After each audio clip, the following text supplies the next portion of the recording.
방금 전에 부산청에 최종 수사 결과가 발표가 됐는데요. 일단 참고인 등 해서 약 40여 명 조사를 했다는 것이고요. 피의자의 주거지나 차량 등에 대한 압수수색을 했고, 그리고 행적 통화기록, 거래 계좌 등에 대해서도 수사를 진행을 했다.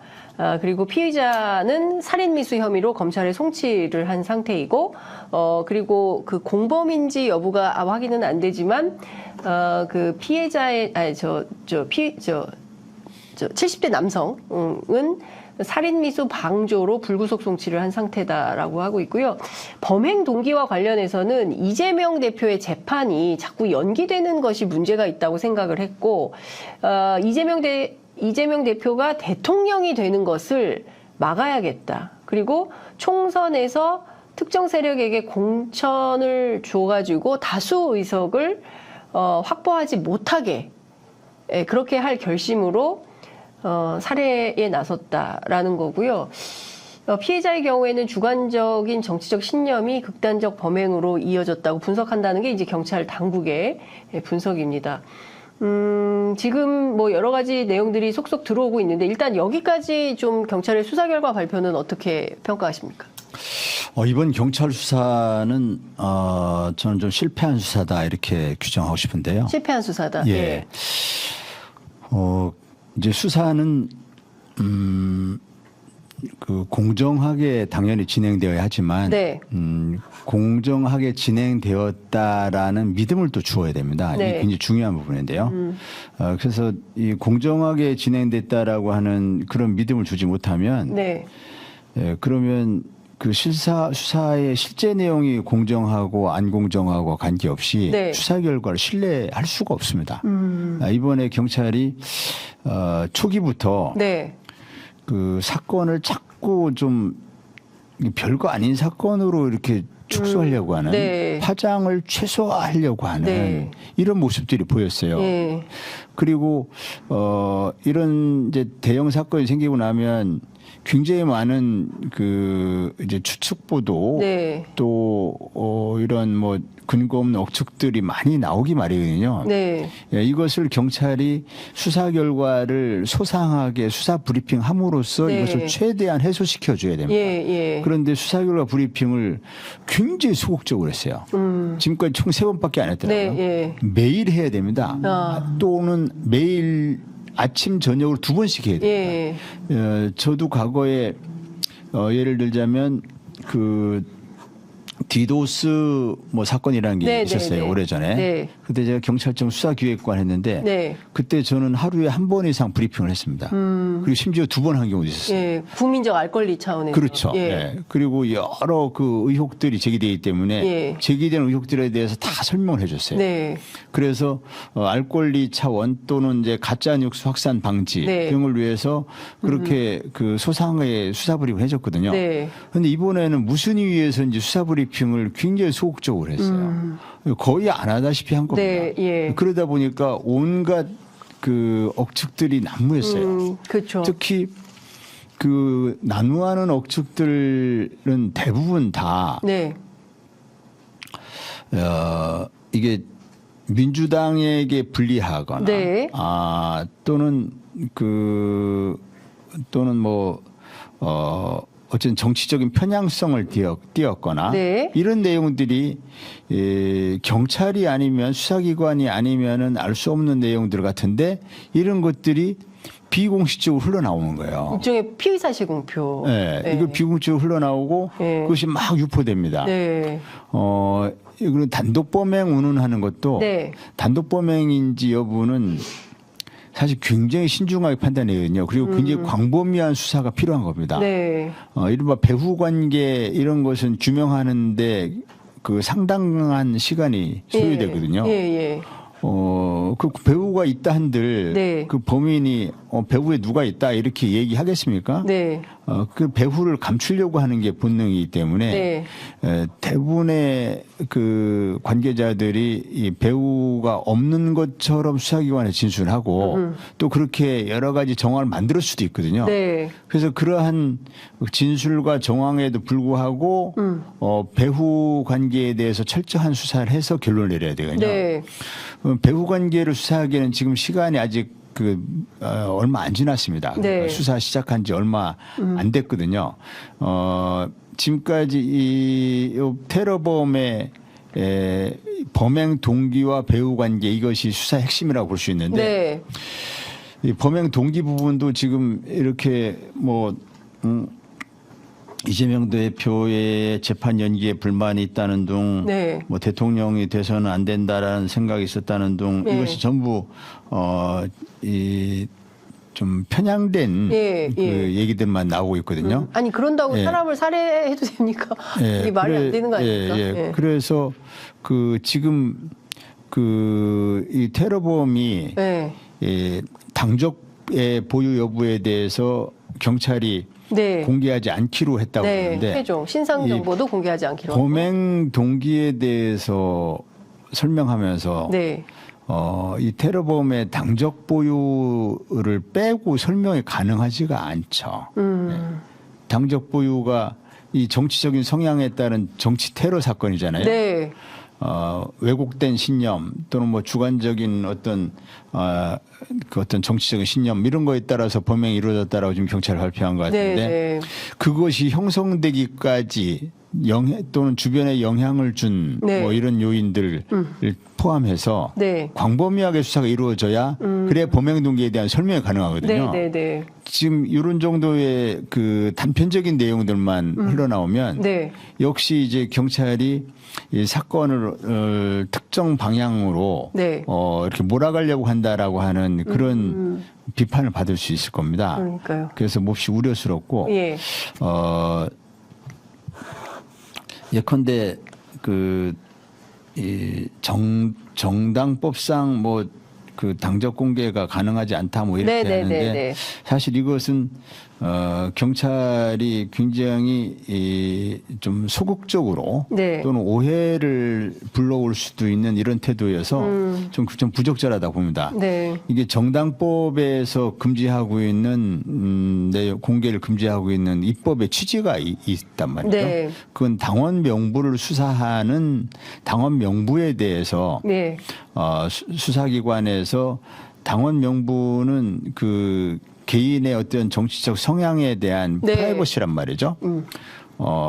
자신이 밝히고 싶지 않을 때 공개하지 않을 수도 있지만 그것을 수사기관이 알았다고 그래서 그 함부로 공개하지 말아라. 그건 프라이버시 보호 차원이고 정치적 결사체에 대한 어떤 정당 가입의 자유라든지 이런 것을 보장하기 위한 그런 취지란 말이죠. 이것은 이미 언론을 통해서 이 테러범이 과거에 뭐 국민의힘이었다가 언제부터 민주당이었다가 뭐 이런 것이 막 보도가 흘러나왔어요. 그렇습니다. 그것도 수사에서 본인이 진술한 내용이 나온 거예요. 그렇죠. 그러면은 이미 뭐 국민의힘 또는 민주당 언제부터 국민의힘 언제부터 민주당 이런 내용들이 웬만한 국민이 다 알고 있어요 지금. 그렇죠.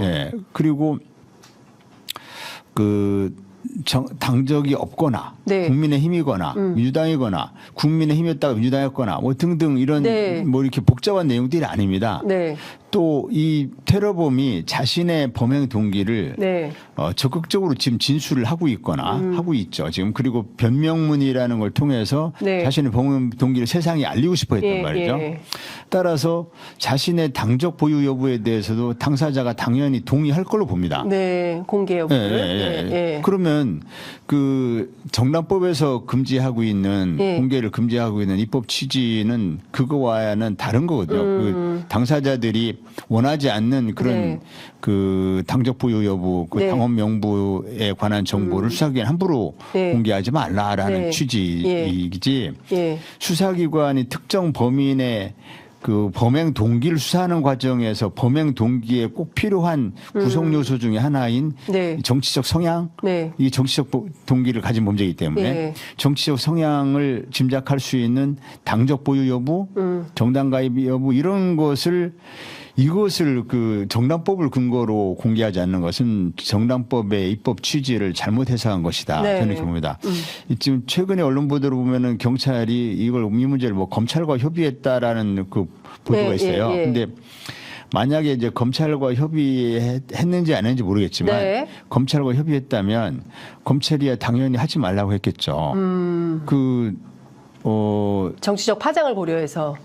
아니 뭐 그런 네. 것도 있겠지만 예. 그것보다는 예. 이제 파장이 커지는 뭐 이런 것도 검찰이 판단했고 하지만 당적 공개를 안 할 때 네. 그 비난은 경찰이 받는 거잖아요. 네. 검찰 입장에서는 손해 볼 게 없어요. 네. 경찰 비난 받아봐라. 네. 그리고 검찰도 나중에 공개할지 안 할지는 모르겠지만 예.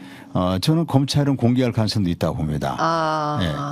특히 이제 이것이 이 공개가 안 될 수가 없는 것이 예. 기소하고 나면은 그때부터는 공소장이 공개가 되고 그렇죠. 한단 말이죠. 예. 그 공소장에 다 나오게 돼 있어요. 그러니까요. 예. 다 나오게 돼 있단 말이에요. 예, 그 공소장- 이것이 시점의 차이일 뿐이에요. 네. 시점의 차이일 뿐인데 지금 경찰이 그걸 공개 안 할 이유가 뭐가 있겠습니까? 이미 계속 공개가 안 되는 게 아니라 자연스럽게 네. 공소를 제기하고 난 다음에 공개될 수밖에 없는 것이고 예. 또 피의자가 테러범이 변호사를 통해서라든지 자신의 입장을 계속 범행 동기를 설명하는 과정에서 네. 자연스럽게 또 설명할 수 있고 네. 본인이 지금 경찰이 이 테러범에게 그 동의 여부를 물어서 공개할 수도 있거든요. 네, 네, 네. 그때 테러범이 이거를 동의 안 할 이유가 없을 것 같아요. 왜냐하면 자신의 범행 동기를 적극 알리고 싶어 했잖아요. 네. 그래서 이것은 경찰이 판단 미스를 했다. 첫째는 그 파장을 최소화하기 위해서 네. 자꾸 축소시키려고 하는 네.